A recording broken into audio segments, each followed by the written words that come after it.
You have undoubtedly heard the name Genghis Khan many times. When you hear his name, what images come to mind? The savagery of horsemen, the cruelty emerging from the horizon, black flags dancing in the wind, and the sound of hooves shaking the ground. At the head of this vast army stands a man who, with his military genius and boundless violence, built a great empire. With his strategic brilliance, he conquered vast lands and left a legacy of terror. Enemies witnessed the most horrifying scenes, cities laid to waste, captives taken as slaves, and unspeakable acts that defy human imagination. In this episode of Channel TV, we will discuss 8 brutal actions of Genghis Khan. The massacre of the Tatar men. After defeating the Tatar army, Genghis Khan ordered the execution of all Tatar men taller than the axle of a cart, approximately 90 centimeters. This order led to the beheading of thousands of Tatar men, leaving only young boys alive. This incident dates back to the early 13th century, when Genghis Khan was consolidating his power over the Mongol tribes. But what was the root of this hatred and this action? The Tatar tribe was one of the most powerful rivals of the Mongols in Central Asia. Years earlier, the Tatars had poisoned and killed Genghis Khan's father, Yesuge. This act was not merely a murder, but a significant betrayal that severely weakened the position of Genghis Khan's family in the tribal hierarchy. When Genghis Khan came to power, he decided to take severe revenge on the Tatars. After a decisive battle that resulted in the defeat of the Tatar army, Genghis Khan issued a command that is still shocking to hear today. Mongol soldiers roamed the Tatar camp, taking men aside and beheading anyone taller than the cart axle.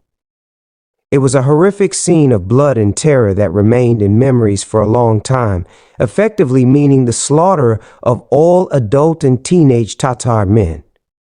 However, the young boys who survived later joined the Mongol army and became loyal warriors.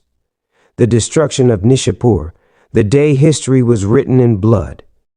A magnificent city filled with turquoise domes, bustling markets, and libraries overflowing with knowledge. Nishapur, a shining pearl in the heart of Iran, was a center of science, art, and trade. But in 1221 AD, this cultural paradise turned into a scene of hell. Why? Because the wrath of Genghis Khan descended upon it. But what was the source of this rage? The death of his son-in-law in a minor battle. After this incident, his daughter demanded revenge for her husband's blood, and Genghis ordered that no one in Nishapur be left alive. The Mongol army, numbering in the hundreds of thousands, besieged the city. Mongol engineers used giant catapults to smash the walls. Day and night, the sound of the catapults shattered the silence. After several months of siege, starvation, and continuous attacks, the city's defenses crumbled. It is estimated that between 1.7 million to over 2 million people died in this massacre. The tragedy of Nishapur was not just a massacre, it was the complete destruction of a civilization. Genghis Khan not only killed the people, but also annihilated the culture and future of a great city and perhaps a magnificent civilization. Termez. In the summer of 1220, Termez, a strategic city in the Khwarezmian Empire, a center of trade and culture along the Silk Road, known for its strong walls and impenetrable defenses, was unaware of the deadly storm approaching. Suddenly, a cloud of dust appeared on the horizon. The sound of hooves shook the ground. The Mongols had come, and with them, Genghis Khan, a man whose name is synonymous with terror, unleashed a display of deadly madness.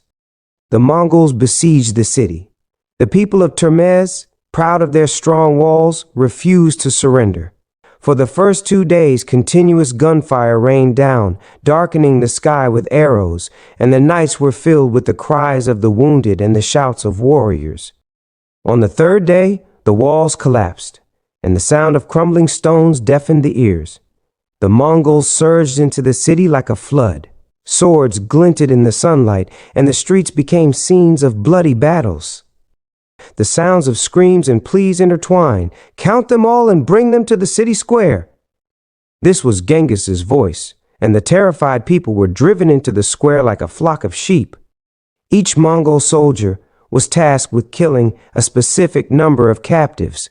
Families were torn apart. Mothers clutched their children. A woman fleeing was captured and claimed to have swallowed a large pearl. The soldiers immediately cut her open. The pearl was found. Genghis Khan, with eyes gleaming with greed, issued a new command: "Slice open, everyone. Any jewels you find belong to you." The city square turned into a slaughterhouse of death. The sound of stomachs being cut open and cries of pain filled the air. Blood flowed like a river in the streets, and Turmez became a heap of corpses and ruins.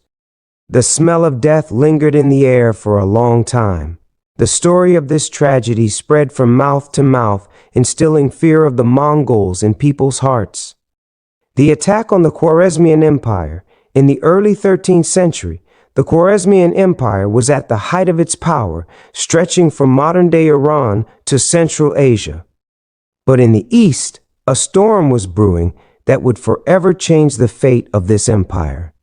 Genghis Khan launched an attack on the Khwarezmian Empire with a massive army. Great cities like Bukhara, Samarkand, and Urgench were looted and destroyed with utter savagery. Libraries were burned, scholars were killed, and large populations were massacred. But the spark for this war ignited in 1218 with the arrival of a Mongol trade caravan in the city of Otrar. The ruler of Otrar, Chuk, under orders from Sultan Muhammad Khwarezm Shah, accused the merchants of espionage and executed them. Genghis Khan sent ambassadors to protest. Sultan Muhammad executed them as well, provoking Genghis Khan's wrath and preparing him for revenge. A year later, Genghis Khan attacked Khwarezm with a massive army of about 100,000 to 200,000 men. The great cities of Otrar, Bukhara, and Samarkand fell one after another, and Sultan Muhammad Khwarezm Shah chose to flee rather than confront the Mongols. He escaped from city to city while the Mongols pursued him. Ultimately, he died alone and desperate on an island in the Caspian Sea, terrified. Sultan Muhammad's son, Jalal al-Din, attempted to organize resistance. He even defeated the Mongols at the Battle of Parwan in 1221, but this victory was short-lived, and ultimately, Jalal al-Din was forced to flee to India. The attack on the Jin dynasty. In the early 13th century, Genghis Khan set his sights on the east and the powerful Jin Empire in China. Genghis did not even spare the Great Wall of China. This attack was not merely a military campaign, it was a personal and vengeful battle. In 1211, Genghis Khan launched an assault on the heart of Jin territory with two armies of 50,000 men. The Mongols employed advanced siege techniques learned from other cultures, including the Chinese and Iranians.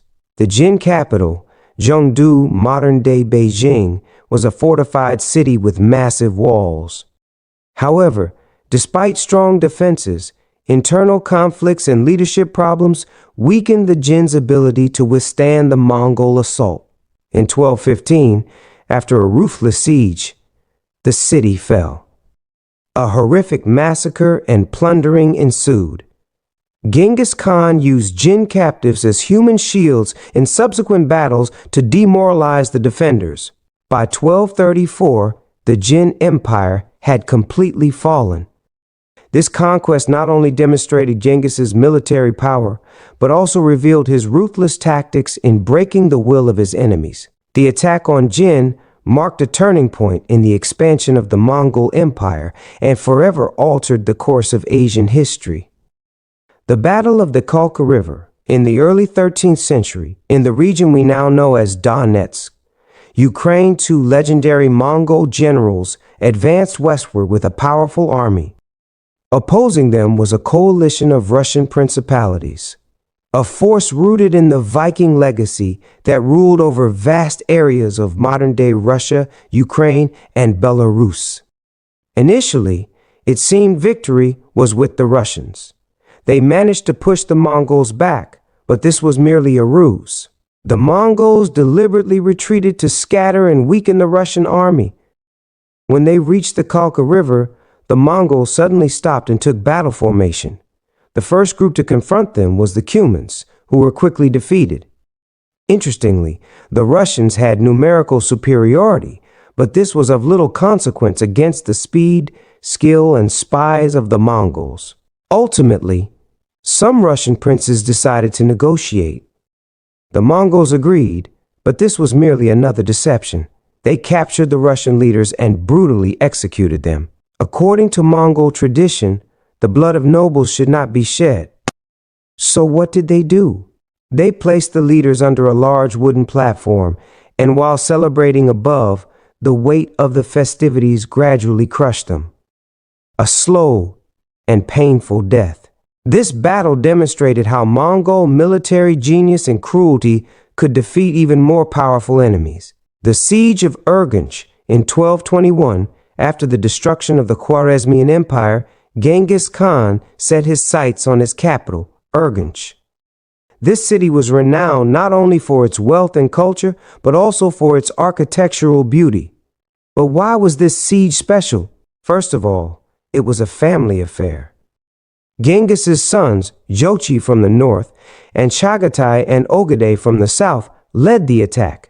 Imagine a Mongolian family outing surrounded by swamps that rendered the usual swift cavalry tactics of the Mongols ineffective. Additionally, the lack of large stones in the area made it difficult to use catapults. But did these problems stop the Mongols? Of course not. They came with thousands of machines launching fiery arrows, hundreds of catapults, and numerous large trebuchets to hurl oil into the city. They even constructed massive siege boats capable of launching 6-meter-long arrows. And don't forget that the Mongols also used gunpowder, a technology they acquired from their previous conquests in China. But what happened after the fall was truly shocking. According to Juvayni, an Iranian historian, Genghis Khan ordered the killing of 1.2 million people. He commanded 500,000 soldiers to each kill 24 individuals. Although modern historians doubt the accuracy of these numbers, there is no doubt that the massacre of Urgench was one of the bloodiest in human history. After the Mongols conquered the city, they not only killed the people, but also destroyed the city's infrastructure. Of course, artisans and skilled workers often survived, but only to be forcibly conscripted into service for the Mongol Empire. Genghis Khan is the story of a man who wrote history with blood and fire. Genghis Khan showed that power can come at a heavy price. But the question is, can his achievements, such as the expansion of trade and cultural exchange, justify all this violence? What do you think? Was Genghis Khan a military genius or a ruthless monster? Or perhaps both? Share your thoughts with us in the comments section. This program is respectfully dedicated to all the soldiers who sacrificed their lives and security for us.